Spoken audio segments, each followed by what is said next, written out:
Bro, I'm trying to do my car talks. They playing all kind of music.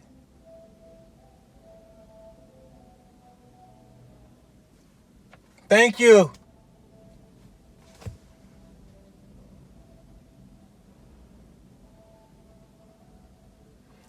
Man, I'ma just start, bro. I hope that they cut that nonsense off. Big Money Bound TV. RRT Posse YouTube. If you're new to the channel, please like, subscribe, and turn on post notifications. I release scheduled videos every Monday, 12 o'clock a.m. Eastern Time, but I also release some unscheduled videos throughout the week. Now, if you're returning, hey, welcome back. I appreciate all of the support. Thank you. What we represent, man? Big Money Bound. Say, let her know, man. Big Money Bound. The kids, man. We got the kids, man. Hey, man. Now, I told y'all, I don't work 14, 15 days in a row. I need my money. We get paid on Friday. We can see our pay stubs Thursday morning, 1 o'clock in the morning. I'm at work last night, waiting for 1 o'clock in the morning to hit so I can check out my pay stub to make sure everything that's on there is supposed to be on there. Hey, thug. Hey. It's possible, dog. Like, hey, man. Hey. Respiratory therapy saved me. I ain't trying to get too much in, like, the money of what's going on right now, because I know it's a lot of people, like, unemployed, not working, and I don't just be throwing money in people's face like that. But, hey, man. Hard work pays off. Respiratory therapy saved me. Respiratory therapy has been good to me, and it's still being good to me, dog. Hey, don't forget now, I ain't go to Texas. And look at what I did now. And look at what I'm about to do. So when I do what I do, don't forget what I didn't do. Don't forget, this ain't Texas money now. I did this in my backyard, you feel me? It's a difference. Hey, dog, with that being said, man, I was in the, bro, my head, bro. But like, I'm grinding and getting it so much, like, bro. My head is, bro, my haircut appointment is for January 30th, though.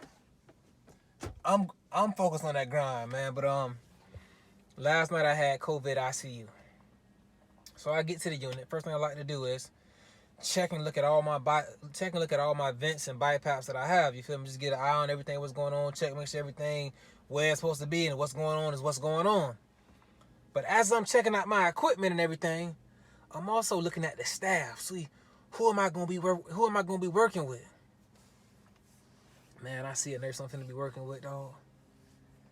Shorty wild and crazy, bro. I mean, bro, like, that's why I had to create that video about, like, the worst, a nurse that's a respiratory therapist nightmare. What type of nurses?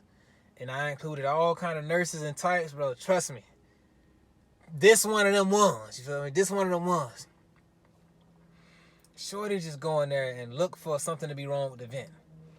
I'm gonna do them vent checks, assessing everything, making sure the tool where it's supposed to be at, everything. I'm suctioning, doing everything, bro. COVID patients, you still gotta take care of them.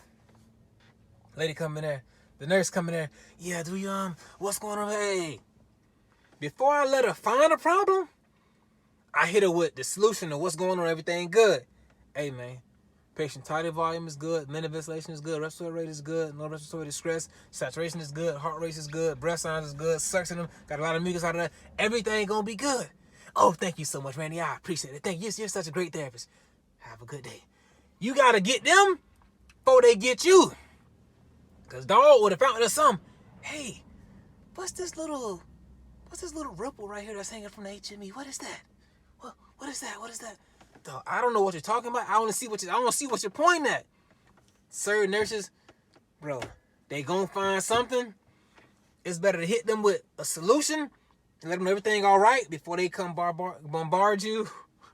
I was gonna say, what was I gonna say, man? Something. But before they come bombard you, you gotta let them know everything cool. So I had that lady last night. I had to deal with that.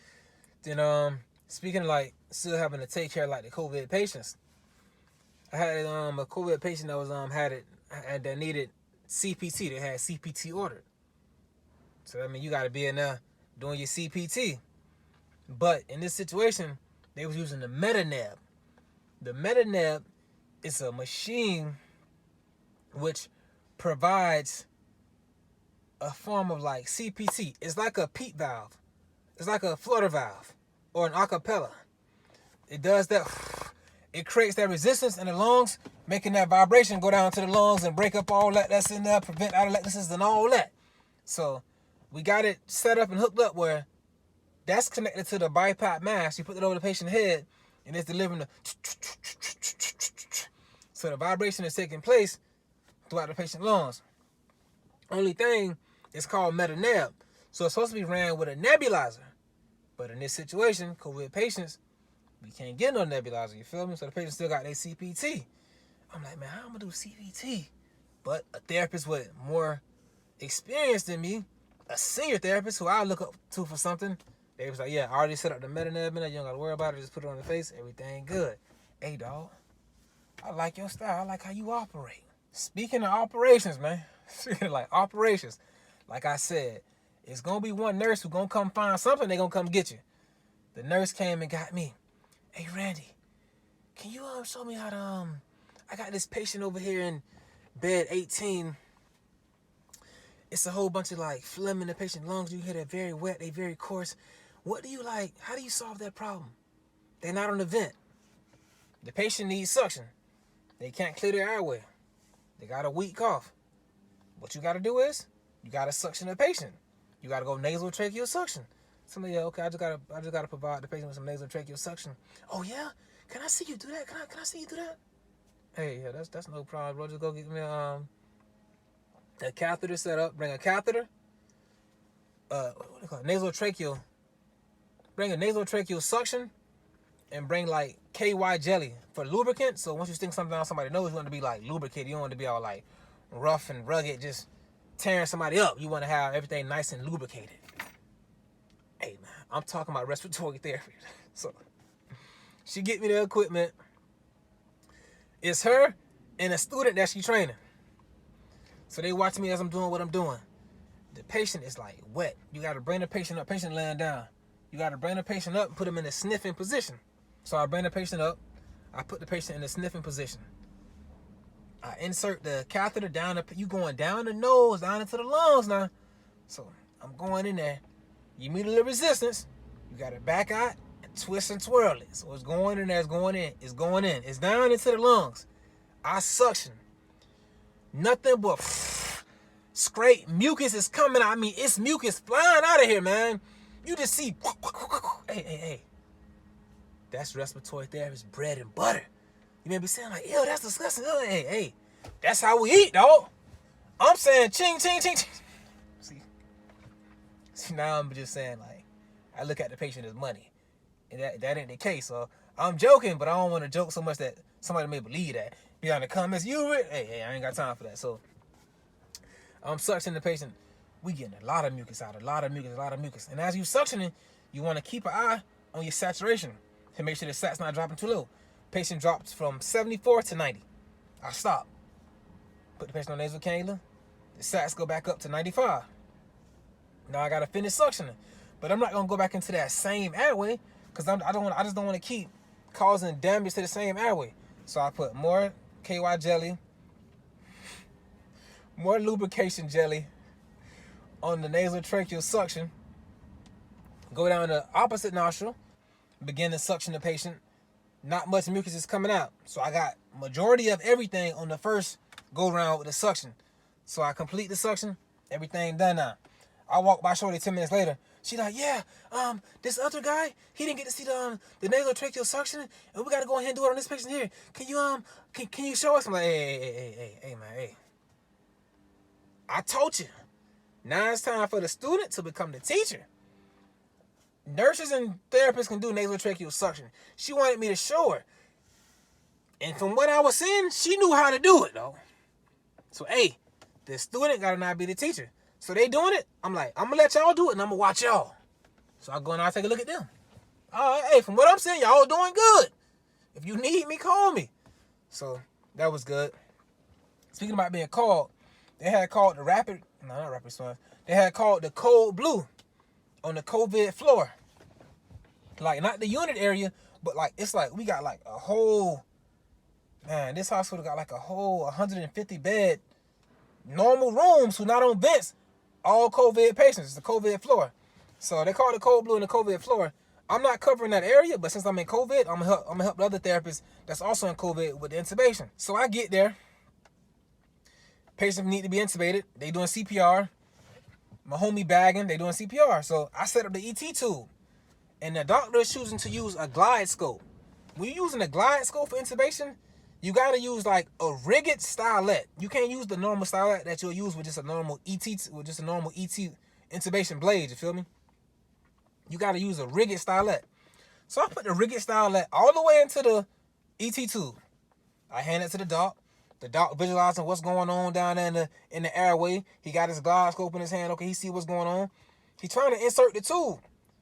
He having a hard time. So then dog look at the ET tube. He look at it. It's not pushed down all the way. He's saying the stylet not pushed down all the way, man. I'm like, yes it is, man. Like it's pushed down.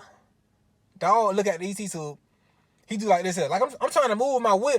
I'm trying to move my steering wheel over. All right, now it's all the way in. If it's a difficult intubation, just say you having a little trouble and you want me to help you. Just say it's a difficult intubation, man. Don't go to pointing fingers and doing this and doing that, man. And that's the thing. Like, when things going on in the cold, they'll go to, like, looking at point fingers saying this and saying that. But the doctor finally intubated the patient. And when it comes to, like, pointing fingers and doing this, I got to make a video about, like, blaming the respiratory therapist doing the cold blue, like, pointing the finger at the respiratory therapist. Because when they start pointing that finger about, oh, you ain't do this for me right, you got to hold this, do that, they going to be sending shots at you, dog. But what you got to do is, you got to, like, just roll with them punches, man. Because don't forget why we here. Roll with them punches. Use that shoulder. Slide, dip, go down, but still keep looking up at them punches, you feel me? Move over here, you looking down, but you still looking at where them punches coming from, bro. You got to just roll with it. And now that I don't see that, I just seen that check I got. Like, I don't want to talk money, you feel me? I just seen a 5-figure check. And don't forget, bro, I didn't go to Texas, man. When I do what I'm going to do, don't forget what I did. I didn't go to Texas. Don't forget, I ran it up right here. I ain't go to Texas, dog. Don't forget that, man. After seeing that check, man, I'm willing to roll with it. I'm willing to get my roll on. Everybody get your roll on. Everybody get your roll on. I'm finna get this fatty, man. Back to the, off the money topic, though. Back to the car talk. So we finally get the patient intubated. We secure the tube with the Hollister. Then we have to now perform CPR again. The patient got a heartbeat back. Then we lost it again, became pulseless. So now we're doing CPR. When you intubate a patient that's just been intubated and you doing CPR, it's a lot of jerking and moving and going and this and that, everything trying to be secured. That tube may do a little wiggling, you feel me? Not saying it's gonna come out, it may do a little wiggle. Get you wiggle. You know what I'm talking about. Yeah, get in there. So we doing a little wiggling. Get the patient up to the unit. We do an x-ray. Doc like, hey man, advance the tube 3 centimeters. No problem, I can do that, respiratory therapy. Get in there, advance the tube. We went from 19 to 22. 19 plus 3, that's 22. Simple math. Do a repeat x-ray. Hey, that tube ain't moved, man.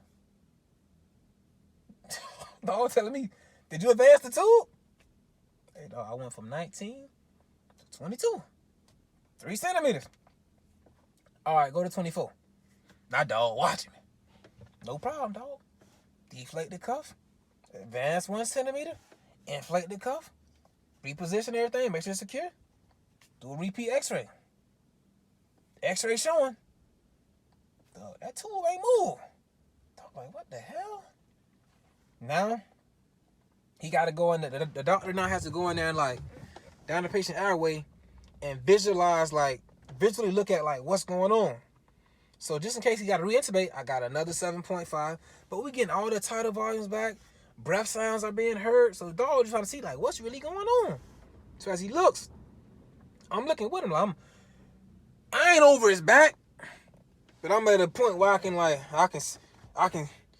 get a nice little glimpse on him. You feel me? So I'm looking over his shoulder, getting a little glimpse. We see his end, but somehow, like I said, it was a difficult intubation.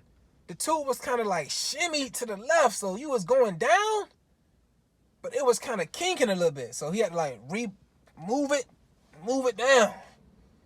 Repeat X-ray. Now everything good, man. Dog, that was my night for the most part, man. Like,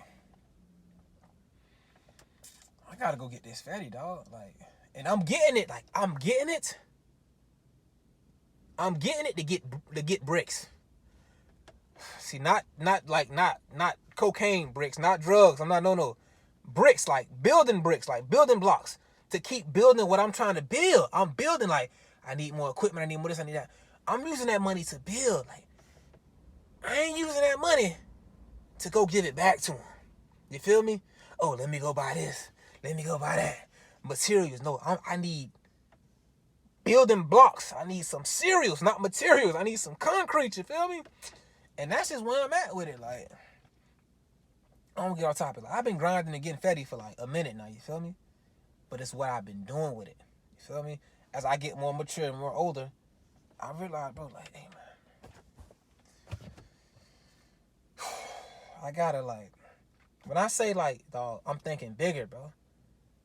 I'm thinking so big that people don't even understand what I'm talking about. Like, and I can't really show you or explain you until later dates. But just to put this into thought. I'm creating stuff. I created something in 2019 that still paying me money in 2021. Passively. What dog say? Get views while you snooze. Passively income is coming from something I did in 2019 and 2021. I'm used to coming here, scratching my head, holding my head. I'm hurt, I'm tired. And I get money for that one thing I did. That one thing I did still generate. I'm thinking different and I'm thinking bigger, dog. RRT Posse, I got us, man. Like, I ain't go to Texas, dog. I ain't go to make a killing. I stayed home and kept building. Hey, keep watching, man. All I can say is keep watching. Keep watching.